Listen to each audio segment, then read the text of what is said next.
मी अजय कांबळे, माझ्या अभिमान माझा महाराष्ट्र या माझ्या यूट्यूब चॅनलमध्ये मित्रांनो मी तुमचं सहर्ष स्वागत करतो। आज आहे गुढीपाडवा आणि सगळ्यांना माझ्या चॅनलकडून माझ्याकडून तुमच्या कुटुंबियांना गुढीपाडव्याच्या खूप खूप खूप साऱ्या शुभेच्छा। तर आज या गुढीपाडव्यानिमित्त तुम्हाला मी एक माझा आवडीचा अभंग तुम्हाला ऐकवणार आहे भारतीय चित्रपटातला।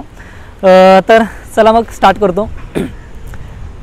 तान्या बाळाच्या हसऱ्या डोळ्यात तो नाचे रंगोनी संतांच्या मेळ्यात, जो तुझ्या माझ्यात भेटेल साऱ्यात, तो शोध नाही कुठे अपसाऱ्यात, तो रोज वृंदावनी फोडी जो घागरी, तोच नाथा घरी वाहतो कावडी, गुंतला ना कधी मंदिरी राऊळी, बाप झाला कधी झाला माऊली, भाव गोळा जिथे धावला तो तिथे, भाव नाही तिथे सांग धावल का, बघ उघडून दार अंतरंगातला देव गावल का, बघ उघडून दार अंतरंगातला देव गावल का।